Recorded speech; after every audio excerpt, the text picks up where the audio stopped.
ഘട്ടത്തിലാണ് CITU 1970 towards unity and struggle എന്ന് പറഞ്ഞുകൊണ്ട് ഐക്യത്തിലേക്കും സമരത്തിലേക്കും അവ ഉള്ളൊരു മുദ്രാവാക്യം വെച്ചുകൊണ്ട് CITU രൂപീകൃതമാകുകയും ഇത് തൊഴിലാളികൾ കൂടുതൽ ആത്മവിശ്വാസം ഉണർത്തി CITU മുൻകൈയെടുത്ത് രൂപീകരിച്ച United council of trade union ഈ രൂപത്തിൽ രാജ്യവ്യാപകമായിട്ട് വിലക്കയറ്റത്തിനെതിരായിട്ട് സമരങ്ങൾ നടന്നു. ഈ ഒരു പശ്ചാത്തലത്തിൽ റെയിൽവേ തൊഴിലാളികൾക്കിടയിൽ ഐക്യത്തിന് വേണ്ടിയുള്ള ഒരു വലിയ ദാഹം ഉയർന്നു വന്നു. അത് ARF പ്രതിഫലിച്ചു. അതിൻ്റെ അടിസ്ഥാനത്തിൽ ARF ഫെർണാണ്ടസ് സമരാനുകൂലിയായിട്ടുള്ള UCTയുടെ ഭാഗമായിട്ടുള്ള ഫെർണാണ്ടസ് വന്നത് വലിയ രൂപത്തിലുള്ളൊരു മാറ്റം ഉണ്ടാക്കി. ആ ഫെർണാണ്ടസും ഐക്യത്തിന് ARF പ്രസിഡന്റ് എന്നുള്ള നിലയിൽ ഐക്യത്തിന് മുൻകൈ എടുത്തുകൊണ്ട് ഫെബ്രുവരി 27 ഡൽഹിയിൽ എല്ലാ സംഘടനകളും കാറ്റഗറി അല്ലാത്ത എല്ലാവരെയും വിളിച്ചു കൂട്ടിയിട്ട് സമ്മേളനം INTUC ഒഴിച്ച് എല്ലാവരും പങ്കെടുത്ത കേന്ദ്ര ട്രേഡ് യൂണിയനുകളും INTUC ഒഴിച്ച് എല്ലാവരും പങ്കെടുത്തുകൊണ്ട് ഒരു സമ്മേളനം വിളിച്ചുകൂട്ടി NCSRF രൂപീകരിച്ചത് തൊഴിലാളികൾ ഉണ്ടാക്കിയ ആവേശമാണ് രാജ്യവ്യാപകമായി ഇത്ര വലിയൊരു പണിമുടക്ക് സാധ്യത. അതായത് 1957 പ്രധാനമന്ത്രി പണ്ഡിറ്റ് ജവഹർലാൽ നെഹ്റുവിൻ്റെ അധ്യക്ഷതയിൽ നൈനിറ്റാളിൽ ചേർന്ന ത്രികക്ഷി ലേബർ സമ്മേളനം, ഗവൺമെൻറ്, സ്വകാര്യ മുതലാളിമാർ, ട്രേഡ് യൂണിയൻ, എല്ലാ ട്രേഡ് യൂണിയനും അതിൻ്റെ തീരുമാനമാണ് അക്രോയിഡ് ഫോർമുല പ്രകാരം. അക്രോയിഡ് ഫോർമുല എന്ന് പറഞ്ഞാൽ ഒരു തൊഴിലാളിക്ക് അധ്വാനിക്കാൻ ഇത്ര മിനിമം കലോറി വേണം, 2700 കലോറിയാണ് അത് കണക്കാക്കിയത്. അത് കലോറി കിട്ടാൻ എത്ര ഭക്ഷണം കഴിക്കണം, എന്തൊക്കെ കഴിക്കണം. അതുപോലെ അവരുടെ മിനിമം ആവശ്യം എന്ന് പറഞ്ഞാൽ 3 യൂണിറ്റുള്ളൊരു കുടുംബം, അവർക്ക് ആവശ്യമുള്ള തുണി, അവർക്ക് ആവശ്യമായിട്ടുള്ള മറ്റ് സംഗതികൾ, ഇതെല്ലാം കണക്കിലെടുത്തുകൊണ്ട് ശാസ്ത്രീയമായി കണക്കിലെടുത്തുകൊണ്ടുള്ള ഒരു ഫോർമുല അതിനിടയിൽ രൂപപ്പെട്ടിരുന്നു. ആ അടിസ്ഥാനത്തിലുള്ള ആവശ്യാധിഷ്ഠിത മിനിമം വേതനം കൊടുക്കണം. അങ്ങനെ കൊടുക്കാൻ പറ്റാത്ത ഒരു സ്ഥാപനവും ഇന്ത്യയിൽ നിലനിൽക്കേണ്ടതില്ല എന്ന് പ്രഖ്യാപിച്ചത് പണ്ഡിറ്റ് നെഹ്റുവാണ്. അതാണ് ആവശ്യാധിഷ്ഠിതം. പക്ഷെ 2ാം ശമ്പള കമ്മീഷൻ അത് കണക്കിലെടുത്തില്ല, അവര് ചെയ്തില്ല. പിന്നെ 3ാം ശമ്പള കമ്മീഷനാണ്. 3ാം ശമ്പള കമ്മീഷൻ വളരെ പണിപ്പെട്ട് ആവശ്യാധിഷ്ഠിത മിനിമം എന്തായിരിക്കണം എന്ന് കണക്കെടുത്ത് അവർ കണ്ടെത്തിയത് 314 രൂപ. അപ്പോൾ അവര് സർക്കാരിൻ്റെ വാദം കേട്ടിട്ട് ഗവൺമെന്റ് ഇന്നത്തെ സാമ്പത്തിക സ്ഥിതി അത് അനുവദിക്കുന്നില്ല, അതുകൊണ്ട് 185 കൊടുത്താൽ മതി എന്ന് തൽക്കാലം. അപ്പോൾ അതാണ് പിന്നെ അത് മോശമായി പോയെന്ന് കണ്ടിട്ടാണ് ഗവൺമെന്റ് 196 എന്ന് പ്രഖ്യാപിച്ചത്. ഇതാണ്. അതേ സമയത്ത് അന്ന് സ്വാതന്ത്ര്യത്തിന് ശേഷം രൂപം കൊണ്ട ഏതാണ്ട് 1955 കാലത്തിൽ രൂപം കൊണ്ട ഇവിടുത്തെ HMDയിലടക്കം 340 രൂപ മിനിമം വേതനമായി ഉഭയകക്ഷി ചർച്ചയിൽ ഗവൺമെന്റ് തന്നെ തീരുമാനിച്ചു കൊടുത്തത്. അപ്പൊ ഈ അന്തരമാണ് തീർച്ചയായിട്ടും ഈ ഡിമാൻഡ് നേരത്തെ തന്നെ 68 കേന്ദ്ര ഗവൺമെന്റ് ജീവനക്കാർ ഉന്നയിച്ചു. അപ്പൊ കേന്ദ്ര ഗവൺമെന്റ് ജീവനക്കാർ ഉന്നയിച്ചതെന്ന് പറഞ്ഞാൽ അത് നേരത്തെ തന്നെ 1952 ഈ JCM നിലവിൽ വന്നു, കൂടിയാലോചന സമിതി. അതിന്റെ വ്യവസ്ഥ തർക്കമുള്ള കാര്യങ്ങൾ ആർബിട്രേഷൻ വേണമെന്നാണ്. ആ കേന്ദ്ര ഗവൺമെന്റ് ജീവനക്കാർ ആവശ്യപ്പെട്ടു, അംഗീകരിച്ചില്ല. അതുകൊണ്ടാണ് 68 ഒരു ദിവസത്തെ സൂചനാ പണിമുടക്ക് നടത്താൻ റെയിൽവേ ജീവനക്കാർക്കടക്കമുള്ള കേന്ദ്ര ജീവനക്കാർ തയ്യാറായി. അതിനെയും നിരോധിച്ചുകൊണ്ട് PSMA ഉപയോഗിച്ചുകൊണ്ട് തൊഴിലാളികളെ അറസ്റ്റ് ചെയ്തുകൊണ്ട് പിരിച്ചുവിട്ടുകൊണ്ട് അതിനെ തകർക്കുകയാണ് ചെയ്തത്. 18 പേര് വെടികൊണ്ട് മരിച്ചു, വണ്ടി കയറിക്കൊന്നു. അത് എന്നിരുന്നാലും ആ സമരത്തെ തുടർന്ന് പിന്നീട് ഇന്ദിരാഗാന്ധിക്ക് രാഷ്ട്രീയ പ്രതിസന്ധി ഉണ്ടായപ്പോൾ ഇടതുപക്ഷത്തിന്റെ പിന്തുണ ആവശ്യമായി വന്നപ്പോൾ അതിന് വിധേയമായി എല്ലാവരെയും തിരിച്ചെടുക്കുന്ന അവസ്ഥയാണ് ഉണ്ടായത്. ഇതാണ് അതിന്റെ ബാക്ക്ഗ്രൗണ്ട്.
അതില് ഈ സമര ഫെബ്രുവരി 27 രൂപീകരിച്ച സമരസമിതി 13 അംഗങ്ങളാണ് ഉണ്ടായത്. അതുപോലെ AREC, ALRS, പിന്നെ CITU, AITUC, BMS തുടങ്ങിയിട്ടുള്ള ഫെഡറേഷനുകളുടെ അടക്കം ഉള്ള 13 അംഗങ്ങളാണ്. ഈ 13 പേരെയും ഈ 2-ാം തീയതി അതിൽ 2 പേരൊഴിച്ച് AITUCയുടെ ആൾക്കാരെയും അതുപോലുള്ള പിന്നെ ഈ പ്രിയോത്ത അങ്ങനെയുള്ള ARFന്റെ നേതാക്കന്മാരെ ഒഴിച്ച് ബാക്കി എല്ലാവരെയും 2-ാം തീയതി തന്നെ അറസ്റ്റ് ചെയ്തു. പിന്നെ അങ്ങനെ ഒരു കേന്ദ്രീകൃതമായ നേതൃത്വം സമരത്തിലുടനീളം പ്രവർത്തിക്കുന്നതിന് ഉണ്ടായില്ല. പക്ഷെ അതേ സമയത്ത് തന്നെ പ്രാദേശികമായിട്ടുള്ള നേതാക്കന്മാർ സ്വയം മുന്നോട്ട് വന്നിട്ട് പല സ്ഥലങ്ങളിലും സാധാരണ തൊഴിലാളി പ്രവർത്തകരും തൊഴിലാളികളും അടക്കം ഈ സമരത്തിന്റെ അത് സ്വയം അത് ഏറ്റെടുത്തുകൊണ്ട് അതിന്റെ നേതൃത്വമായി പ്രവർത്തിക്കുകയും പ്രധാനമായും CITU ഈ സമരം വിജയിപ്പിക്കുന്നതിന് വേണ്ടി അങ്ങേയറ്റം എല്ലാ തലത്തിലും അതിന്റെ പരമാവധി ശക്തി ഉപയോഗിച്ചുകൊണ്ട് പ്രവർത്തിച്ചിട്ടുണ്ട്. മാത്രമല്ല കേരളത്തിലെ പോലുള്ള സ്ഥലങ്ങളിൽ അതുപോലെ പല സംസ്ഥാനങ്ങളിൽ സർവീസ് സംഘടനകളും ഇതിന്റെ സ്വയം നേതൃത്വമായിട്ടും ഇതിന് എല്ലാവിധ സഹായം ചെയ്യുന്നതിനും മുന്നോട്ട് വന്നിരുന്നു. അതുപോലെ പല സ്ഥലത്ത് കൃഷിക്കാർ, കാരണം ഈ തൊഴിലാളികളെ സംബന്ധിച്ച് സമര ചെയ്യുന്ന തൊഴിലാളികളെ സംബന്ധിച്ചുണ്ടായിട്ടുള്ള ഏറ്റവും ഒരു കേന്ദ്രീകൃതമായ നേതൃത്വം സമരത്തെ ആകമാനം നയിക്കുന്നതിന് ഇല്ലാതെ പോയി. അത് ഗവൺമെന്റ് ഇല്ലാതാക്കിയാണ്. പക്ഷെ അതിനുള്ള ഒരു ബദൽ അറേഞ്ച്മെന്റ് മുൻകൂട്ടി തയ്യാറായിരുന്നു. ഈ രൂപത്തിലുള്ള ഒരു ആക്രമണം ഈ സമരത്തിനെതിരെ ഉണ്ടാകുമെന്ന് ന്യായമായും തൊഴിലാളികൾ ഒരു പ്രതീക്ഷിക്കില്ല. അത്ര ARF അടക്കം പങ്കെടുത്തൊരു സമരം വരുമ്പോൾ ഉണ്ടാവില്ല എന്നുള്ളതിൽ ആ വ്യത്യാസം. അപ്പൊ ഈ രൂപത്തിൽ ഓരോ സ്ഥലത്തും ഈ എല്ലാ മേഖലകളിലും തൊഴിലാളികൾ യഥാർത്ഥത്തിൽ ഇത് തൊഴിലാളികളുടെ അപ്സർജാണ്. ഇതൊരു സാധാരണ പണിമുടക്കല്ല. ആ ലോകത്ത് ഇതുവരെ ഉണ്ടായിട്ടുള്ള അത്തരത്തിലുള്ള ഒരു പണിമുടക്കുമായിട്ട് ഇതിനെ താരതമ്യം ചെയ്യാൻ പറ്റില്ല. ഇത് കാഷ്വൽ ലേബർ അടക്കം ഏതാണ്ട് 4 ലക്ഷത്തിലധികം കാഷ്വൽ ലേബർ എന്ന് പറഞ്ഞാൽ അവരടക്കം ഏകദേശം എല്ലാ ഭാഗത്തുമുള്ള തൊഴിലാളികൾ അവരുടെ ജീവിത പ്രയാസം തൊട്ടറിഞ്ഞുകൊണ്ട് വേറെ നിവൃത്തിയില്ലാതെ എന്നുള്ള നിലയിൽ അവരെ ഈ പശ്ചാത്തലം ഒരുങ്ങി വന്നപ്പോൾ ഇവിടെ ഉണ്ടായി വന്ന ഈ ഐക്യം ഉണ്ടായപ്പോൾ അവരിൽ ചെലുത്തിയിട്ടുള്ള ആവേശവും ആത്മവിശ്വാസവും കൊണ്ട് അവരെല്ലാവരും ചേർന്ന് നടത്തിയിട്ടുള്ള ഒരു സമരമായിട്ട് ഇതിനെ കണക്കിലെടുക്കാൻ പറ്റും. അതില് പ്രതികൂലമായി ചില സംഘടനകൾ ഗവൺമെന്റ് താല്പര്യത്തിന് വേണ്ടി ഇതിനിടയിൽ പ്രവർത്തിക്കണം. പക്ഷെ അതൊന്നും ഈ സമരത്തെ കാര്യമായി ബാധിക്കുന്ന ഒരു പ്രശ്നമായി നിന്നിട്ടില്ല.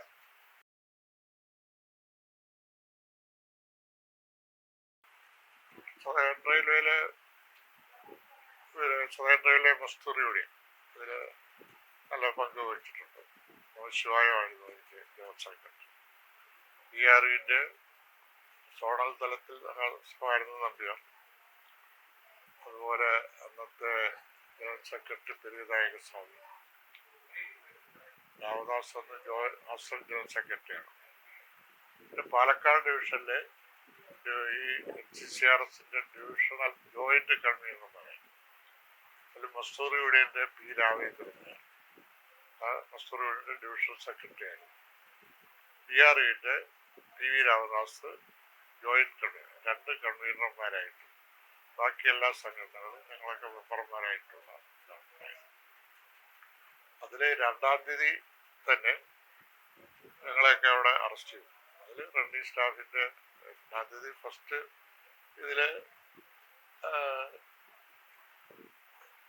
എന്നെ അറസ്റ്റ് ചെയ്തു. അത് കഴിഞ്ഞ് അതിന്റെ തുടർച്ചയായിട്ട് പിന്നെ ALRSയുടെ I. രവീന്ദ്രൻ, അതുപോലെ ശ്രീകുമാർ, പിന്നെ അതും കൂടാതെ അങ്ങനെ ഇവിടെ നിന്ന് സദേൺ റെയിൽവേ മസ്തൂർ യൂണിയന്റെ ഭാസ്കരൻ നായർ, പിന്നെ അങ്ങനെ വേറെ പരമേശ്വരൻ, അത് DREന്റെ ആണ്, അത് റണ്ണിങ് സ്റ്റാഫായിരുന്നു. അതുപോലെ തൃശ്ശൂരിത് പിന്നെ ഇസ്മയിൽ കട്ട, അങ്ങനെ നിരവധി പേര്, ഈ പൗലോസ് അടക്കം പിന്നീടുള്ള ഓരോ ദിവസങ്ങളിൽ നിസാപ്രകാരം അറസ്റ്റ് ചെയ്യപ്പെട്ടവർ. 2-ാം തീയതി തുടങ്ങി അത് ഏതാണ്ട് ഒരു 10-15 പേരെ ഇങ്ങനെ തുടർച്ചയായിട്ട് അറസ്റ്റുകൾ നടന്നു. അതിൽ ഏറ്റവും പ്രധാനപ്പെട്ടത് CPM-ന്റെ ഷൊർണൂർ ലോക്കൽ സെക്രട്ടറി ആയിരുന്ന പത്മനാഭൻ നായർ അതുപോലെ ഒരു 4-ാം തീയതിയോട് കൂടി നിശാപ്രകാരം അറസ്റ്റ് ചെയ്ത് 28 പേര് ജയിലായി.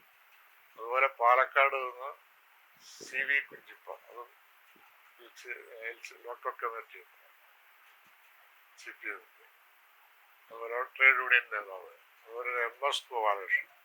അദ്ദേഹം നമ്മുടെ സമരത്തിന്റെ 8-ാം തീയതിയിലത്തെ റാലിയിൽ പ്രസംഗിച്ചു എന്നുള്ള ഇതിന്റെ പേരിൽ അയാളെ CPM ആണ് അയാളെ നിശാപ്രകാരം 28-ാം തീയതി വരെ ജയിലിൽ പാർപ്പിച്ചു. ഈ രൂപത്തിൽ അതുപോലെ പ്രാദേശികമായിട്ട് ഈ പ്രവർത്തകരെ അറസ്റ്റ് ചെയ്യുകയും കോടതിയിൽ ഹാജരാക്കി ശിക്ഷിക്കുകയും ചെയ്തു.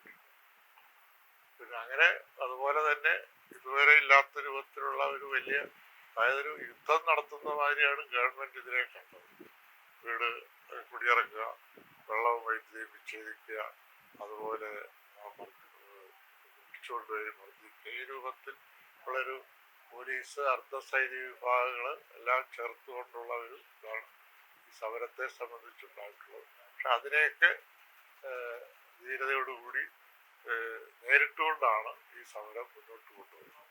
സമരത്തെ സംബന്ധിച്ചിടത്തോളം ഏതാണ് നല്ല നേരത്തെ തന്നെ തുടങ്ങി പല സ്ഥലത്ത്.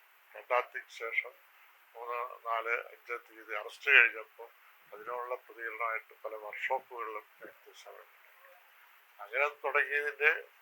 അതുപോലെ തന്നെ ഗവൺമെന്റ് പണിക്ക് കയറുന്നവർക്ക് നിയമനം വാഗ്ദാനം ചെയ്യും. അപ്പോൾ അത് വെച്ചുകൊണ്ട് ചിലരൊക്കെ കോൺഗ്രസ്സുകാർ അതുപോലുള്ള NFIR-ന്റെ പണിമുടക്കാത്ത ഒരു വിഭാഗം പണിമുടക്കിയിരുന്നു. ഇത് ആളുകളെ പ്രചോദിപ്പിച്ച് പണിക്ക് കയറ്റാൻ വേണ്ടി ശ്രമിച്ചിരുന്നു. അത് ചുരുക്കം നാമമാത്രമായിട്ടുള്ള ആൾക്കാരെ അങ്ങനെ പോയിട്ട് ജോലിക്ക് വേണ്ടി തിരിച്ചു കയറിയിട്ടുണ്ട്. ആ രൂപത്തിൽ മൊത്തത്തിൽ ഈ സമരത്തിൻ്റെ എന്ന് പറഞ്ഞാൽ സമരം അഖിലേന്ത്യാ അടിസ്ഥാനത്തിലായാലും ഇവിടെ സദേൺ റെയിൽവേയിലായാലും ഏറ്റവും നന്നായി പൂർണ്ണമായി 28 വരെ നിന്നെന്ന് പറയുന്ന ഒലവക്കോട് ഡിവിഷൻ അതിനകത്ത്, അതുപോലെ എറണാകുളം വരെയുള്ള ഈ സെക്ഷനാണ്. എറണാകുളം വരെ ഒന്ന് പാലക്കാട് ഒലവക്കോട് ഡിവിഷൻ നടത്തിയിട്ടുണ്ട്. അപ്പം അങ്ങനെ പല മൊത്തത്തിൽ ഈ സമരം പിന്നെ കെട്ടടങ്ങാതെ നല്ല നിലയിൽ തന്നെയാണ് മുന്നോട്ട് പോയത്. പിൻവലിക്കുന്ന സ്റ്റേജിലും 10 ലക്ഷത്തോളം പേർ പണിമുടക്ക് ഉണ്ടായതായിട്ടാണ് കണക്കാക്കുന്നത്. ഒരു 10 ദിവസം കൂടി സമരം മുന്നോട്ട് പോയിരുന്നെങ്കിൽ ഈ കൽക്കരിയുടെ മൂവ്മെന്റ് വളരെ ക്രിട്ടിക്കൽ ആയിരുന്നു. അത് ഫാക്ടറികളൊക്കെ അടച്ചുപൂട്ടേണ്ടി വരുമായിരുന്നു. അതുകൊണ്ട് ഈ സമരം ഇപ്പം പിൻവലിക്കേണ്ടതില്ല എന്നാണ് CITU പ്രതിനിധിയായിരുന്നു സമർ മുഖർജി ARF-ന്റെ തന്നെ പ്രിയത്തെയും ഈ പിൻവലിക്കുന്ന തീരുമാനത്തോട് എതിർത്ത് രേഖപ്പെടുത്തി. ഇതാണ് പൊതുവെ ഉള്ള നിലയിൽ.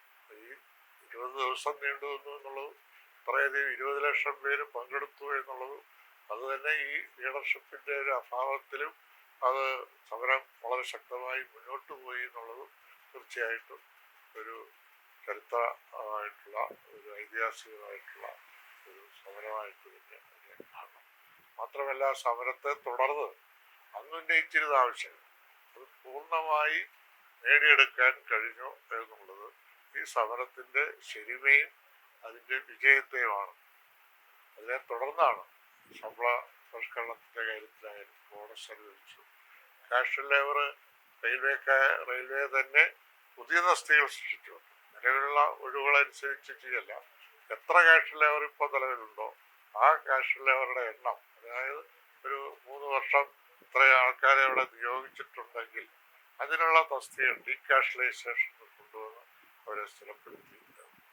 8 മണിക്കൂർ എന്നുള്ളത് സ്വാഭാവികമായിട്ടും നേരത്തെ 10 മണിക്കൂറാണ് പരമാവധി നിശ്ചയിച്ചത്. എന്നാലും അതിൽ കുറേ ഇളവുകൾ പല മേഖലകളിലും ഉണ്ടായിട്ടുണ്ട്. പൂർണ്ണമായി 8 മണിക്കൂർ എന്നുള്ളത് മുഴുവനായിട്ട് ഇനിയും 12 മണിക്കൂർ പല സ്ഥലത്തും റിമോട്ട് ഏരിയ എന്നൊക്കെ പറഞ്ഞ് കൊടുക്കുന്നുണ്ട്. പക്ഷെ പൊതുവിൽ അത് അംഗീകരിക്കപ്പെട്ടു എന്നുള്ളത്. ക്ഷാമകത്തയുടെ കാര്യത്തിൽ പൂർണ്ണ സമീകരണം വന്നു.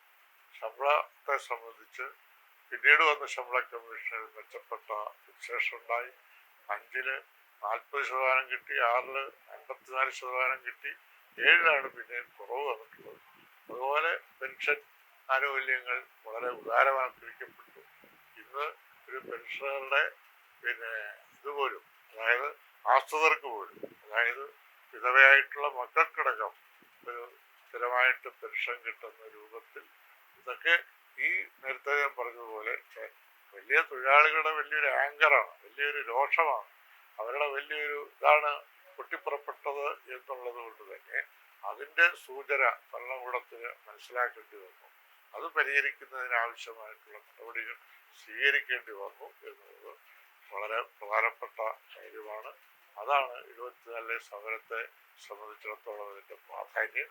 അതിൻ്റെ പാഠം ഇനി ഉൾക്കൊണ്ടുകൊണ്ട് ഇന്ന് ഇതെല്ലാം തിരിച്ചു പിടിക്കുന്നതിന് വേറെ രൂപത്തിൽ സ്വകാര്യ എന്ന് വെച്ചാൽ ശമ്പളം കൂടുതൽ കൊടുക്കുക എന്ന് പറഞ്ഞാൽ അത് റെയിൽവേ ജീവനക്കാരനെ അല്ലാതാക്കിയാൽ മതിയല്ലോ. കോൺട്രാക്ട് കൊണ്ടുവരിക, അതുപോലെ സ്വകാര്യവൽക്കരിക്കുക, അതുപോലെ വേക്കൻസി ഫില്ലപ്പ് ചെയ്യാതിരിക്കുക, പരോക്ഷമായിട്ട് നിങ്ങളെ കൊണ്ട് കൂടുതൽ ജോലി ചെയ്യിപ്പിക്കുക, ഇതെല്ലാം ഈ രൂപത്തിൽ ഇന്ന് റെയിൽവേ തന്നെ ഇല്ലാതാക്കുന്നതിനുള്ള ശ്രമം നടക്കുമ്പോൾ തൊഴിലാളികളുടെ പഴയ മാതിരിയുള്ള ഈ ഒരു ഇത് വീണ്ടും രോഷം സ്വാഭാവികമായും വരേണ്ടതാണ്. അതിനെ യോജിപ്പിക്കുന്നതിനുള്ള ഒരു യോജിച്ച മുന്നണി കെട്ടിപ്പടുക്കുക എന്നുള്ളത് ഏറ്റവും അടിയന്തരമായിട്ടുള്ള ആവശ്യമാണ്. ഇന്നാണെങ്കിൽ 74 നമ്മൾ സമരം ചെയ്യുമ്പോൾ, റെയിൽവേ തൊഴിലാളികൾ സമരത്തിന് വരുമ്പോൾ അവരെല്ലാ കേന്ദ്ര ട്രേഡ് യൂണിയനും ഉൾക്കൊള്ളിച്ചുകൊണ്ട് ഒരു സമരസമിതിക്ക് രൂപപ്പെടുത്തുന്നു. ചരിത്രത്തിലാദ്യമാണ് ഒരു വ്യവസായത്തിലെ സമരത്തിന് മറ്റ് കേന്ദ്ര ട്രേഡ് യൂണിയനുടെ പ്രതിനിധികളെ കൂടി ഉൾപ്പെടുത്തിക്കൊണ്ട്, വെച്ചാൽ എല്ലാ വിഭാഗത്തെയും അതിനകത്ത് ഉൾക്കൊള്ളുന്നതാണ്. CITUവിന് പക്ഷേ യൂണിയൻ ഇല്ലാത്ത സ്ഥലത്ത് പോലും ആ CITUവിനോട് ആഭിമുഖ്യമുള്ളവർ ഈ സമരത്തിൻ്റെ ഭാഗമാകണം എന്നൊരു തത്വമാണ് അതിനകത്ത് ആവിഷ്കരിച്ചത്. അതാണ് അതിൻ്റെ ഏറ്റവും പ്രാധാന്യം.